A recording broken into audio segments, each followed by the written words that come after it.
Breaking news, et Basango ya Congo, Nabanda Konabino, ils allaient dossier de spécialisation, il y a Proverbe 30-30, le pasteur de la diaspora. Donc, tous allez bon, on a Mongalie, à Manchester, à partir il y a England, na UK, puis tous allez live, na télévision sur internet, na Sof 15. Sof 15, ils allaient télévision sur internet, et metaka na Canada, na Toronto, alors biso, tous allez awa, Kopé Sabino Basangwa Congo, Oyo, ezali spécialité na surtout spécialité na français et spécialité na lingala parce que tolobaka na lingala pe na français. Ministère des Affaires étrangères ezali a koyinda kuna na Congo volé par son comptable. Comptable ya cabinet ya ministre des Affaires étrangères porté disparu avec des millions de passeports. Le Yankle a timbeli que Elias Kabila yinde lié a moni monde Kabila alias Kabila na gouvernement na bazo yiba bazo teka bandako yemoko alias Kabila a bom a yiba biloko na yenyoso abimisa ekena na kiba alors bango pe balobi ba kotika la bongote ba comprendre que Titanic eza ko chavirer mona na mona bendana alors comptable oyo ya affaires étrangères a bendi ba millions na bibe ba millions na ba passeport à tous les mois si porté disparu. Donc kuna eza kolela na kolela ba yebite azawapi mwana maya bendanaki na dernière minute ba monaki na côté à Sefa, c'est-à-dire azwa qui déjà avion à Tamboli. Marche de soutien à alias Kabila les Rwandais, les génocidaires rwandais et au dialogue tourne au fiasco à Lubumbashi. Gabriel Kyungu Kumwanza remercie la population de Lubumbashi pour avoir saboté cette marche. Mais génocidaire rwandais Oyo Naklanaye Kabila, pourquoi bazo comprendre que esili. Ce que c'est sili esili. Tango ifouene. Ce qui peuple c'est boyo peuple boyo. Alors, les amalamu mingi bato ba comprendre que il faut quitter les affaires avant que les affaires vous quittent. Donc, les mawamingi. Alors bakinois na bakinoise il faut battre les mains parce que tango ekoki ya ko chasser alias Kabila oyo aza kadogo rwandais oyo ayaki na ba botte ya caoutchouc na mukongo na ye aza na plus de 20 millions de morts oyo a infiltré armée na biso a kotisi ba rwandais ba ougandais a boma bandeko na biso ba congolais côté à est kuna na Kivu a kotisa ba rwandais na ba rwandais yango monaka bazalaka kuna ebele balingi MNC mais bazali ba congolais parce que bazali ba étranger. Soulèvement populaire ezali selinzela etikali pona ko bengana alias Kabila oto ebele na kombwa Hippolyte Kanambe Kadogo rwandais oyaka na babota mbula oyazaki ancien taximen ya Dar es Salaam oyaza illettré inizi oyo bakosa biso ki aza mapasa et pourtant atikala jamais kozala mapasa mais azali sujet rwandais. Olengankoi autaki kokende na tribunal ya grande instance a comparaki interrogatoire il y a 6 heures du temps abimaki pe alobiete la mort c'est rien mais vivre dans le kabylisme c'est mourir en tout lieu et en tout temps. Donc alobiete liwa mokote ko bangsa ye mais isengeli to telema na bana Congo nyonso pays Olengankoi akolakisa Kabila qui est un vrai Congolais, il y a un étranger, il faut abima akende to bakotumba vivant.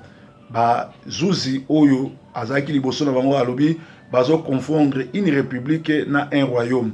Et puis ba bengisi azonga sur le 27 décembre pour la deuxième interview to deuxième confrontation. Alors asengi merci na ba ndekonyo surtout opposition ba sympathisant ya Fonus oyo balanda kiepe bazanaye. Merci. Population ezosi lanana alias Kabila kalamingite qui vivra verra. L'opposition rejette les dialogues et en appelle à des manifestations, de grandes mobilisations sur toute l'étendue du territoire national. Donc opposition G7 opposition dynamique banda bauti Sénégal basali nani opération baobengango citoyen. Alors ezali pona kosala ba mobilisation monene kosangisa unité il y a aux mobilisations il y a ba force vive nyoso société civile opposition bango nyoso basangana po na kozala bomoko na kobengana alias Kabila. Alors tango boyoki ba slogan lokola Rwandais désir totondi alias Kabila nanu te, ba slogan wana ezalaki nzoka Kinkei Mulumba, Boshab Matata Mponyo Eminaku, mende pe ba criminel tout ya armée ya M23 o ba brasaki bango ba kotaki na armée congolaise et pourtant ba congolais te. Bazalaki bongo balukaka alias Kabila atikala na pouvoir pour bango moko basali ba dégâts, basali ba crime contre l'humanité, ba yibi, ba teki. Alors bazana ba problème ebele na justice, bazo mona ke ba détournement mbongo na biloko basali ya l'état, soki bakangi Kabila bango pe ba okanga bango ba juger bango. Yango moni bango nyonso bakoma ko sala ba slogan to lembi yote Kabila désir tutikala papa na to lembi yote.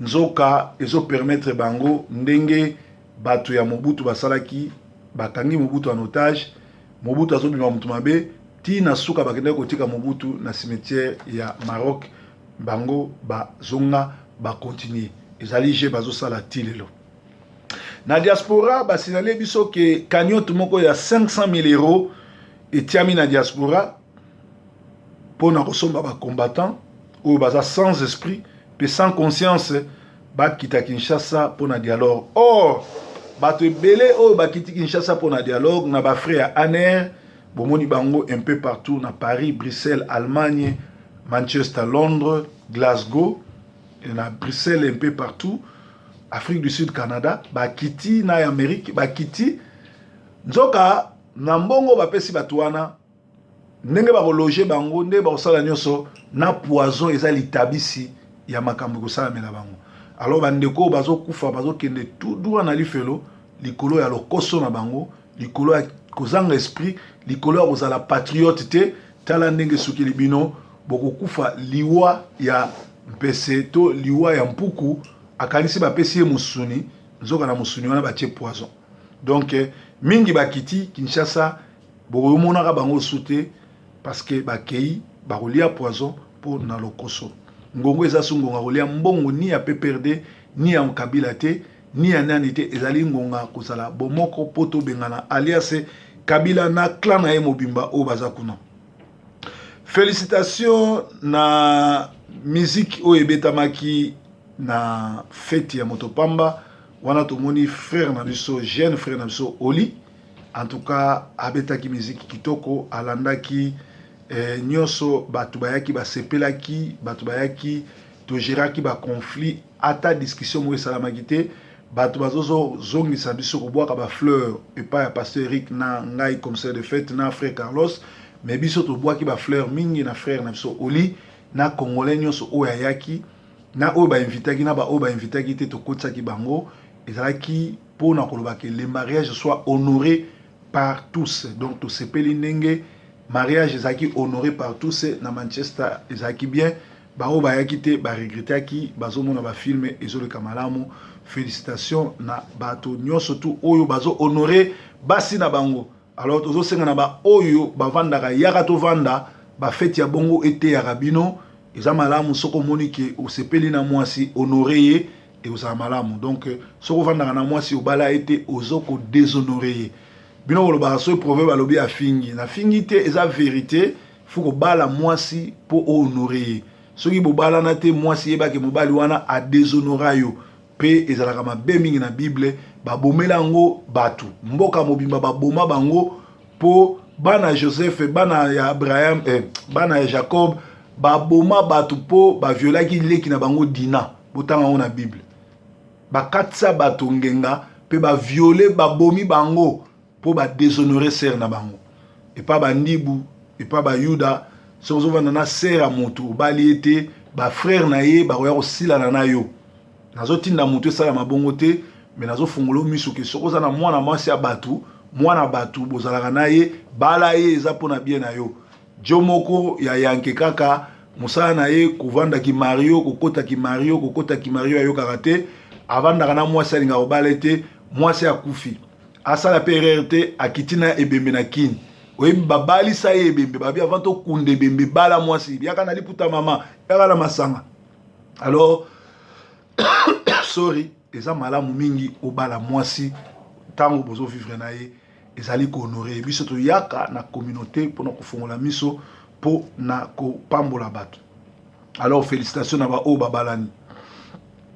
Les bateaux ne coulent pas à cause de l'eau autour d'eux, mais ils coulent à cause de l'eau qui rentre à l'intérieur. Ne laissez pas les événements qui surviennent autour de vous pénétrer votre esprit et vous faire couler. Titanic l'air ekitaki, l'air edindaki, masuwa edindaki, te po mai eza pembeni nango, po na mai oyo ekotaki kati nango. Alors, na ba circonstances nyonso tozoleka nango ko permettre te bato ya libanda, bato bayebi te ndenge nini yo na mobali no bobandaka, ndenge nini yo na mwasi no bobandaka, baya kokota makambo bakata kaka bosila na ndenge wana, ko permettre yango te. Parce que bato wana après baza bata liboso babaya koseka yo, pe omona kaka bato baza kotia songi bokaboka na mobali na yo, bakomi kolinga yo na cadre basambwisa yo. Donc ne permettez pas, ne laissez pas les événements qui surviennent autour de vous pénétrer votre esprit et vous faire couler. Il faut usala makasi lokola libanga, zala makasi lokola proverbe, bafunda, bafinga, bakosela makambo, basala nyonso na telema ngwi, toujours très fort, l'homme le plus suivi. Pe ba lettre ezoyate, toyebite soki ba jiji nini bokende komona, iyarate ti lelo ezoyate, ezoumela na robi kolemba. Ezoyate vienanga kikwata le Mario ezoyate. Alors, na breaking news, tu as opesa basangwa mboka, ba conseil, pe ba nouvelle, il y a éveil patriotique, pe tsango malamu oye epambolaka. Alors, na Kinshasa, ba soin ambulant de pédicure et manicure, na RDC, et pesi bate belé maladie, ya sida. Bana oyo, bobengaka bana ba vernis, ya on bengaka manicure na pédicure. Kaka gilet wana, azo salelo manzaka, alongwe wana stérilisé en côté à cause de l'entonso. Alors qu'est-ce qui s'est passé? Bah remarquer que bah fille mingi baza contaminé na sida et pourtant bah mobuluté bah sala qui paye kindumbate mais bah na oyo tellement baza encadré te tellement bah pareil na bango baza nango ezali stérilisé te bazo zo sida na X bazo pesa na Y. Alors et pesi mawa mingi parce que mboka eza ko beba bana mibali bakomo tia ba vernis bana mibali bakomi koteka mapatu et tout. Alors moi si à 11 ans 12 ans comme ça avec ndumba soki bokei na paka juma bokomona na première gare du nord ya Congo et comme centre ya babulawayo. Alors eza mawa mingi makabozo leka na Congo tout simplement parce que mboka eza sous l'occupation boka nsate que alias Kabila akoya ko bongsa mboka Zakaria Sabino ke batwana baza benemi ya Congo bayaka jamais pour obongsa mboka ba obongsa mboka te akosaki te alobaki ya solo. Alors côté ya santé, sécher vos linges dans la maison est un geste lourd de conséquences car cela nuit gravement à votre santé. Cela cause beaucoup de maladies pulmonaires, aspergillose pulmonaire et ça infection provoquée par un champignon très répandu dans les bouches d'aération. Selon les médecins, maladie oyo ekoki ko entraîner ba lésion pulmonaire très grave et mortelle tandaka bilamba libanda ya ndako na moi ata mvula ezobeta ata climat za bien te zwaka habitude ko tanda bilamba na ndako te me libanda parce que les autres tanda bilamba na ndako ezana ba infection oyo kota ekoki koboma yo surtout bato bapemaka babelaka asthme soki bozo tanda bilamba na ndako ezana balobi ezana na nini champignon moko oyo ekotaka bazobenga ngo ezoko entraîner ba lésion pulmonaire grave et mortelle. Omoni breaking news et yaka koloba makambo ya libanda te me yaka opesa pe ba conseil ya santé toloba qui était ministère des affaires étrangères comptable na ayibi mbongo ebele akimi nango pe marche de soutien na Katanga et baluki na fiasco ata moto ayete mais ba génocidaire bazo comprendre te olenga nkoi alobi Kabila il faut askende pour esuki esili ponaye pe opposition et rejeter dialogue et appelle à des manifestations de grandes mobilisations sur toute l'étendue du territoire national. Alors, ndenge tozali awa ba criminel wana nyonso tout bazobata masima kanambe il faut tosila na bango to bengana na bango pour ezali ndenge wana. Tolobaki ete ko bobe pekisa bandeko na bino bana Kinshasa manicure na pédicure bana vernis basalela kango te pour akozwa sida facilement likola 50 francs soki 500 francs soki 1000 francs o basali manzaka pe tolobaki susu ko sécher bilamba ko tandaka bilamba na ndako te zwaka habitude ya ko sécher bilamba libanda parce que ko sécher bilamba na ndako eza ko sala ki emema ba lésion pulmonaire très grave et mortelle tandaka bilamba libanda. Breaking news! Avant aussi ça, tout ça le dossier oyo to senga na bino bolandango oyo ezo le belabiso na grand Chirac oyo asali. Discours à Kabila dans ma dialogue ou to beta photo. Oui, dans le discours na yende yemo ka perdre le contrôle ba kamno c'est lobby c'est situation grave. Yo mo commissaire ba province ba si so commissaire on sous ouverture to comme be ngona ba kombakana. A commis la ba intimidation ndenge mo buta ndako sala kala moi vivant il y aura pas de deuxième MPR. Opposition pe lo bangaye. Kika ba langage na ba dictateur congolais ça dépasse ba étape wana mandat no sil de fotika. Et tu quelqu'un qui no beta kende dans ta mona ligue des jeunes PPR. Ligue des jeunes.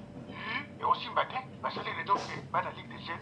Ba do agresser ba do opposition. Tout na nini vi. Bo sa ba la ligue des jeunes PPR di ba sala ngoti. Na 2011 bo sala ngo pour contrecarrer IDPS après l'élection bo bimisa ta chef du quartier Pambati. Manifestation na Saint-Thérèse mutakufa za mo na mura. Ata nyampo famille ba ngo agresser ba ndeko na bino bo gagner le côté. Le côté. Ata ba policier ba autokufa ba manifestation na janvier. Ata vida ba di be poto ngai famille ba ngo zote pour na matanga. Ligue des jeunes so Kabila tini bino bo keli banda bo bifana bidoti. Kabila zama baluka bo sala ni makabu papa. Pour la nini auto simisa biso tous Sénégal ba komo seka biso ba seka biso tenge. Tano makabu bino mo bo pesi ba autorisation ba kene Sénégal. Après bino mo lisusu ba komi o ba to ana ba kendaki na Sénégal ba déstabiliser mboka. Ba bosse ni ba mo ba tile. Breaking news!